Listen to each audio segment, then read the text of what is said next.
Күндүн өзөктүү окуяларына кенен токтолуп, эфирде жаңылыктардын кечки толукталган чыгарылышы, аны мен Зайырбек Чуманалиев кенен тааныштырам. Саламатсыздарбы? Эми алдыда кыскача түрмө. Ош облустук сотунун судьясы өз жанын кыюуга аракет кылганын укук коргоо органдарындагы маалымат булатып билдирди. УКМК кызматкерлери жазаланды. Алар Ташиевдин кызына айдоочулук күбөлүк алууга көмөктөшкөн.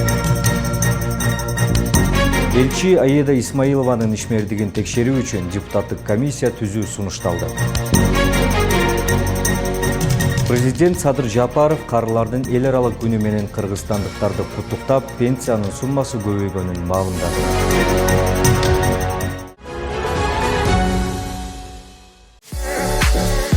Урматтуу мекендештер, ишенимдүү документ жасоо кызматы, эмгек келишими, ишеним баракчасы, медициналык китепче, салык кызматынын иштери, социалдык фонд кызматтары, документтерди которуу, ОМС, полис, каттоо, базадан жана кара тизмеден текшерүү жана Валберске керектелүүчү документтерди даярдап беребиз. Биздин дарек метро Павельская, байланыш үчүн телефондор +7 977 736 1587. Ош облустук сотунун судьясы өз жанын кыюуга аракет кылганын укук коргоо органдарындагы маалымат булак билдирди. Ага ылайык Фемиданын өкүлү реанимацияда жатат. Өз жанын кыюуга аракет кылуу фактысы милицияга каттууга алынды. Бейтап медициналык мекемеге бүгүн эртең менен түшкөнүн Ош облустук ооруканасынан кабарлашты. Ага операция жасалды. Билегинен жараат алып, геморрагиялык шок абалында деп билдиришти ооруканадан. Жогорку кеңештин эл аралык иштер, коргоо, коопсуздук жана миграция боюнча комитети 30 сентябрдагы жыйынында Кыргызстандын Түштүк Кореядагы элчиси Аида Исмаилованын ишмердигин текшерип чыгуу үчүн депутаттык комиссия түзүү сунушталды. Депутат Кубанычбек Самаков элчинин ишмердиги боюнча Түштүк Кореядагы мекендештерден кайрылуу түшүп жатканын айткан. Биз тармактык комитет катары депутаттык комиссия түзөлү. Бизге Түштүк Кореядан жарандар кайрылып, Кыргызстанга инвестиция салабыз дегендерде чыгып жатат. Ошого байланыштуу элчинин ишмердигин текшерип чыгалы, деди Самаков. Эми аталган маселе жогорку кеңештин жалпы жыйынында каралат. Аида Исмаилова 2015 жылдын октябрь айында жогорку кеңештин 6-чакырылышынын депутаты, социалдык маселелер боюнча комитеттин мүчөсү, ошондой эле Кыргызстан-Корея депутаттык достук тобунун жетекчиси болгон. 2020 жылдын 1 апрелинде социалдык маселелер боюнча вице-премьер-министр кызматына дайындалган. 2020 жылы парламенттик шайлоого Биримдик партиясынан катышып, шайлоо жыйынтыгы жокко чыгарылгандан кийин вице-премьер-министр кызматына кайра кайткан. Бирок 27 октябрда ошол мезгилдеги премьер-министр президенттин милдетин аткаруучу азыркы президент Садыр Жапаровдун буйругу менен кызматтан бошотулган. Андан соң эмгек жана социалдык өнүгүү министри кызматына сунушталып, талапкерлиги жактырылган эмес. Аида Исмаилова 2022 жылы 16 февралда Түштүк Кореяга элчи болуп дайындалган. Улуттук коопсуздук мамлекеттик комитети өз кызматкерлерине карата көрүлгөн тартиптик чаралар жөнүндө маалымат берди. Транспорттук каражаттарды жана айдоочулук курамды каттоо боюнча мамлекеттик агенттиктеги комплекстүү коррупциялык схемага бөгөт коюунун алкагында айдоочулук күбөлүктү алууга ар тараптан көмөк көрсөткөн УКМКнын айрым кызматкерлери аныкталды. Тиешелүү иш-чаранын жүрүшүндө атайын кызматтын төрагасынын кызынын айдоочулук күбөлүгүн алууда жардам көрсөткөндүгү үчүн УКМКнын ар кандай кызматтагы 7 кызматкери аныкталып, алардын 2-сү сөгүш, 3-өө катуу сөгүш алды дагы, 2-өө жумушун толук аткарбагандыгы үчүн жазаланды. Бул чаралар УКМКнын төрагасы Камчыбек Ташиевдин жеке көрсөтмөсүнө ылайык кабыл алынгандыгы айтылды. Азыркы учурда бул ишке тиешеси бар башка кызмат адамдарын аныктоо боюнча тиешелүү иш-чаралар көрүлүп жатат. Өлкө башчы айдоочулук күбөлүк берген коррупциялык схеманы кан буугандай токтотуу керектигин билдирди. Өткөн жумада УНА мекемесинин жетекчиси кармалган. Эгер мындан ары деле айдоочулук күбөлүк сатыла берсе, анда бул сандар өсө берет. Ошондуктан айдоочулук күбөлүктү сатууну кан буугандай токтотушубуз керек, деди мамлекет жетекчиси. Жапаров азыр мындай терс көрүнүш токтобосо 100 жылдан кийин да күбөлүк сатып алып, Унаа айдап жүргөндөрдөн тазалануу кыйын болоорун белгиледи. Ош шаарында айдоочулук күбөлүк кандай тартипте берилет? Кабарчыбыз токтолот. Бүгүнкү күндө күбөлүк алуу үчүн теориялык сынак 20 суроодан турат. Курсант 18ден ашык суроого туура жооп берсе, экзамен ийгиликтүү болуп, унаа айдоо чеберчилиги практика жүзүндө текшерилет. Учурда өлкө аймагында айдоочулук күбөлүктү алуудагы коррупциялык элементтерди жоюу үчүн катуу чаралар көрүлүп, ал үчүн бардык шарттар түзүлгөн. Ага карабастан экзамен кабыл алууда мыйзам схемалар түзүлүп, мамлекеттик кызматты жеке кызыкчылыгына киреше табуунун булагы катары пайдаланууда. Бир жума мурун Унаа мамлекеттик ишканасынын жетекчиси Рустам Жокоев жана анын 10 чакты кызматкери коррупцияга шектелип кармалган. Биз эч кимди аябайбыз. Бизге мамлекеттин келечеги керек. Айдоочулук күбөлүктөр сатылбасын деп президент болгон күндөн баштап эле айтып келем. 2020 жылга чейин 15-20 миң сомго сатылып келгенин баарыңар жакшы эле билесиңер да. Кызматка жаңы келгенимде бул тармакты ким тартипке салат деп сураштырып жүрүп, Рустам Жокоев деген жигитти койдум эле. Башынан жакшы эле иштеп келди. Тартип орнуп, айдоочулук күбөлүктү оңой менен ала албай калганыңарды сездиңер да. Балким бул жигитти жөн эле камап жатабы деп баарын өзүм териштирдим. Система түзүп алышып, күбөлүктү сата башташканы аныкталып калды. 40 миңден 80 миң сомго чейин баа коюп алышыптыр. Албетте 100% күбөлүк сатылган эмес. 90% адам сынакты тапшырып эле алышкан. Болжол менен 10% сатылып кетип жатканын болжолдодук. 10% эмес, бир да айдоочулук күбөлүк сатылбаш керек. Серепчи Мамат Шамиев буга чейин айдоочулук күбөлүктү сатып алуу эч кимге жашыруун болбой калган дейт. Ошол күбөлүгү бар, бирок билими жок айдоочулардын айынан жол кырсыктарынын саны да өскөн. Соңку жылдар гана бул тармак көзөмөлгө алынып, тартип орноп, айдоочулук күбөлүктү алуу татаалдашканын билдирет. Дагы эле бул илгерки сайыз убагында деле праваларды кичине тааныш билиш аркылуу алып атышкан, ДОСААФ деген болгон билесиңер. Эми ушуга чейин деле унаа ишканасы праваларды жеңичинен билдирбей сатып аткан. Жолдо айдап бараткан жаштарды көрсөң, вообще алар айдашты билишпейт, түшүнүшпөйт, анткени алар акчага сатып алышкан. Эми бул унаа ишканасы бөлүндү, демек мен ойлойм, ар бир персоналды карайт окшойт. Ар бир райондорго 40 районго 40ка бөлүп атат да. Жоопкерчиликтер ар бир кайсы райондан алды жеңил болот жооп бергенге.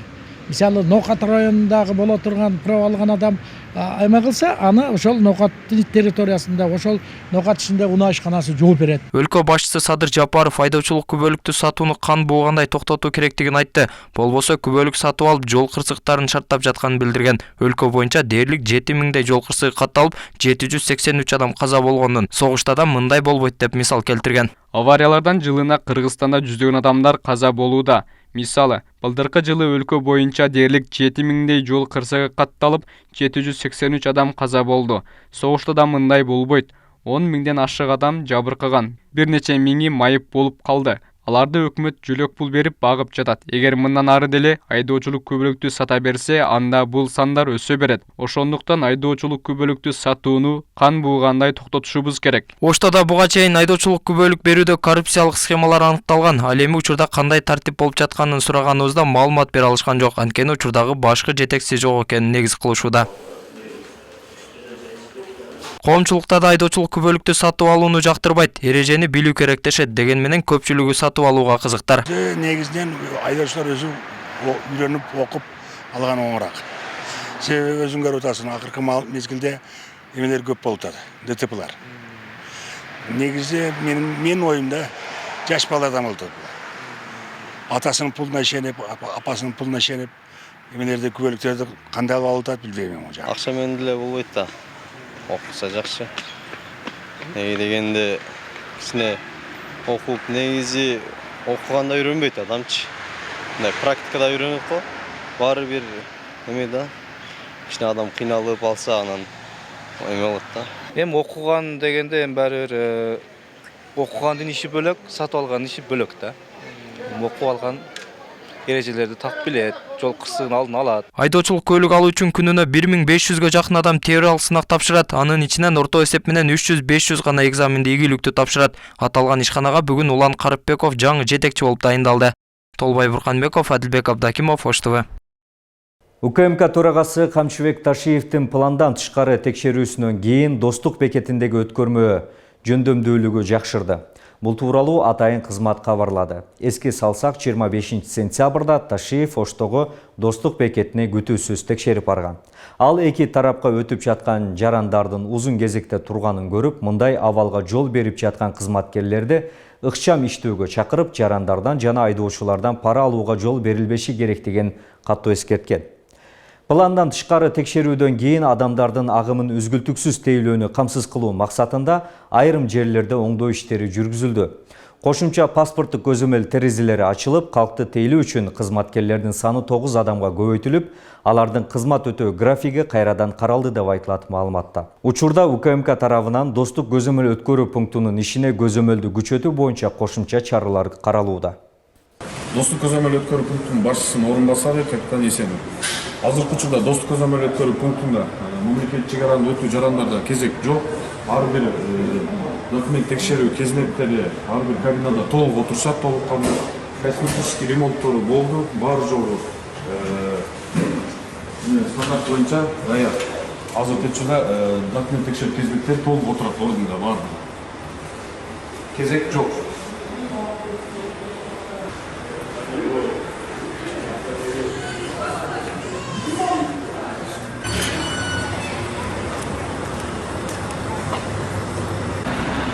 Достук көзөмөл өткөрүү пунктуна кошумча видео байкоолор орнотулду.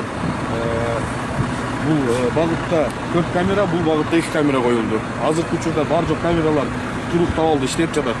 Баары көрсөтөт толук кабыл. Президент Садыр Жапаров 40-ка жакын жетекчиге демөөрчүлүк фондуна жардам берип турарын айтты. Жапаров демөөрчүлүк фонду бюджеттик фонд эмес экенин, мамлекеттик кызматкерлердин эмгек акысы аз болгондуктан материалдык жардам берип турарын кошумчалады. Дароо айта кетейин, менин демөөрчүлүк фондум бюджеттик фонд эмес, ошондуктан 40-ка жакын жетекчиге материалдык жардам берип турам. Анткени эмгек акылары чындыгында аз. Эмне үчүн материалдык жардам десеңер, алар өздөрү жетектеген мекемеден уурдабаш үчүн, ошол мекемеде тартип орнотуш үчүн, өзү таза болуш үчүн берип турам. Алардын арасында кечээ камалган унаанын жетекчиси да бар эле, деди президент. Өлкө башчы айтып жаткан фондко кимдер демөөрчүлүк кылаары ачыкталган эмес. 23 сентябрда улуттук коопсуздук боюнча мамлекеттик комитет транспорт каражаттарын жана айдоочулук курамды каттоо боюнча мамлекеттик агенттиктин директору Рустам Жукоев жана бир катар кызматкерди кармаган. Кармоо мамлекеттик агенттиктин чыгыш башкармалыгындагы сынактарды өткөрүүгө байланыштуу экени айтылган. Президент Садыр Жапаров каарылардын эл аралык күнү менен кыргызстандыктарды куттуктады. Өлкө башчы кылымдарды карыткан кыргыз элинде улууларды урматтоо эзелтеден эле калыптанып, кан жаны менен бүгүнкүгө чейин жеткенин белгиледи. Каарынын кебин капка сал, каарынын сөзү жамак, жамагы жашоого сабак. Каарынын сөзү кеп болот, калайыкка эп болот. Ак сакалдуу карыя, акылы терең дарыя деген макалдарыбыз буга таасын күбө. Негизги максатыбыз улуу муундун өкүлдөрү коопсуз коомдо кадыр барктуу өмүр сүрүүсүн, мамлекеттин өнүгүүсүнө толук кандуу катышуусун камсыз кылуу. Анын негизинде Кыргызстанда каарыларыбыздын турмуш шарттарын жакшыртуу саясатын жүргүзүү боюнча активдүү иш-чаралар күч алууда, деди президент. Президент Садыр Жапаров 1 октябрдан тарта өлкөдөгү эң аз пенсияны 6900 сомго жеткирүү тапшырмасын койгонун эске салды. 1 октябрдан тарта пенсиянын камсыздандыруу бөлүгү 18%га жогорулап, эң аз дегенде 1000 сомдон кем эмес суммага көбөйүп, минималдуу пенсия 6900 сомду түзөт, деди Жапаров. Жапаров өлкө карыяларына чың ден соолук, узак өмүр, бакубат турмуш каалады. Карысы бардын ырысы бар. Бүгүн өлкө аймагында карылар күнү белгиленди. Бул күндүн урматына улуу инсандарга сый көрсөтүлүп, алардын жасаган эмгеги, берген тарбиясына таазим кылышат, ыраазычылык сөздөр айтылат. Нукат районунда да эл өкүлү элеттеги каарыларды куттуктап, сый көрсөттү.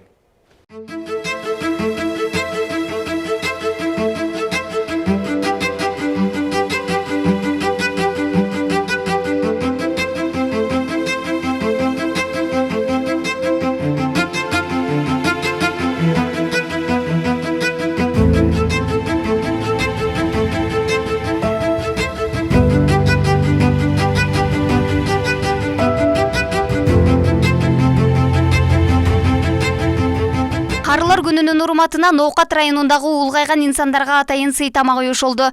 Мында келген Керемет Ашымова 76 жаштын чайын ичип жатканын айтат. Кезегинде өз айылында бала бакчада эмгектенип, азырда балдарды тарбиялоо менен алектенип келет. Балдардын келечегин, билимин биринчиге койгон апа өз атынан балдар бакчасын түптөгөн. Кыргыз Ата айыл өкмөтүндөгү мурун Жылдызчан Нур балдар бакчасынын жетекчиси болуп иштейм. Менин ушул педагогикалык мектепке чейинки мекемеде иштегениме 52 жыл болду. 50 жыл ошол балдар бакчаларды, ошол айыл өкмөттөгү балдар бакчаларды баштап жүргөнмүн. Өзүбүздүн балабыз Кыргыз Республикасынын Жогорку Кеңештин депутаты экен. Ул ушул мыкты иштерди жүргүзүптүр. Анын кылып аткан иштерине бардык эл ыраазычылык билдирет. Мындан ары дагы иштерине бекемден солук болсун, иштерине ийгилик болсун. Карылардын башын бириктирип, алардан кабар алган Жогорку Кеңештин депутаты Советбек Рустамбек уулу болду.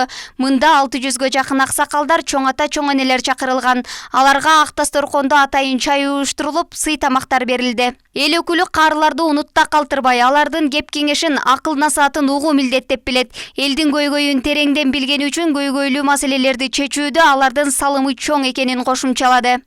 Карыялар күнү менен дагы бир жолу Кыргызстан мамлекетибиздеги бүткүл аталарыбызды, энелерибизди куттуктап атам. Бардыгына ден соолук, иштерине ийгилик, үй бүлөлөрүндө тынччылык болсун, дайыма биздин төрүбүздүн көркү болуп жүрө берсин. Ата энелерибиз, мына карыяларыбыз. Бул жөрөлгөнү мен өзүм ниет кылып койдум эле. Кудайым буюрса, ушул карыялар күнүнө традиция кылып, жылда ушундай карыяларга, батыр энелер күнүндө ушундай ар бир даталуу күндөрдө ушундай сый тамак уюштуруп, белектерин берип, ырчыларыбызды неме кылып, жакшы маанай тартуулап, аксакалдарыбыздын бата алуу максатында ушу ишти баштадым. Иш-чара концерттик программа менен коштолду. Жалпы Оокат району боюнча 25 миңден ашуун калк жашайт. Алардын 500дөн ашыгын 60-тан 96 жашка чейинки кары кишилер түзөт. Улгайган курактагы жарандардын байрамы жыл сайын 1-октябрда белгиленет. Бул тууралуу Бириккен Улуттар уюмунун башкы ассамблеясы 1990 жылдын декабрында чечим кабыл алган. Сиренгүл Бактиярова, Мирбек Конобаев, Ош ТВ. Келишимче аракетибизди кылып, өзүнүн жатан айылына, асфальт жолуна 2 күндөн Ош шаарында карыялардын күнүнө карата атайын чай концерти уюштурулуп, ага облус жана шаар аймагында жашаган 70 жаштан жогорку 230дан ашык улгайган жарандар катышышты. Иш-чара Ош шаардык мэриясы тарабынан уюштурулган. Концерттин жүрүшүндө маданият өкүлдөрү атайын чыгармаларды тартуулашып аткарышып, келген конокторго жакшы маанай тартуулады. Мындан сырткары Боорукердик үйүндө жашаган 30га жакын карыларга дагы белектер тапшырылып, сый тамак уюштурулду. Ош шаары боюнча 70 жаштан жогорку 36.731 ардагер болсо, анын ичинен 42 ардагер 100 жаштан ашкан. Бүгүнкү болуп аткан иш-чара бул Ош шаардык социалдык фонд жана Ош шаар мэриясы тарабынан уюштурулуп жатат. Жалпы 230 улгайган жарандарга, аталарыбызга, энелерибизге сый тамак, майрамдык көңүл тартуулоо максатында иш-чара уюштуруп жатат. Мына ошол жаңылыктар менен бүгүнкү чыгарылышыбызга жыйынтык жасайбыз. Алдыда дүйнө кабарлары эфирибизди улантат. Ош ТВдан алыстабай туруңуздар.